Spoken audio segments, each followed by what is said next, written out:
Mike Cowden is a Marine suffering with PTSD and hearing loss from the Vietnam War, and for 3 years he's had Janie, a service dog. This is what this dog is to him, his freedom in America.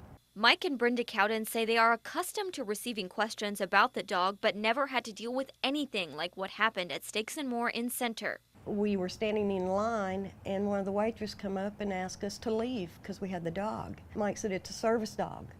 And she said, you still have to leave. Brenda says even after providing documentation of Janie's purpose and speaking to owner Tom Spector on the phone, Brenda called the police. My husband, he's mortified by this behavior. It must have been traumatic for you Yeah, it was very stressful.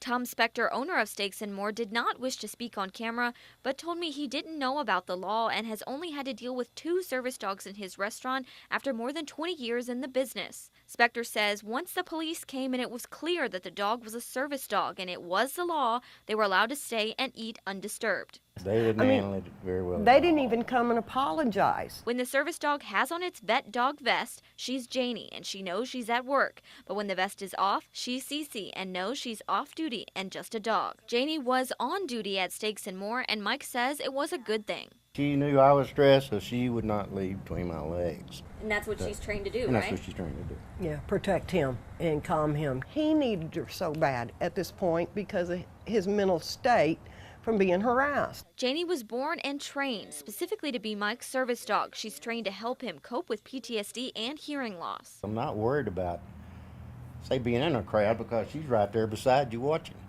Yeah. And she has your back, and she just makes you feel comfortable. Spector also told me off camera that he has respect for our service members and believes the whole situation could have been avoided if the Cowdens had explained that they had a service dog before bringing the dog inside. Leah Hughes, KTRE East Texas News 9.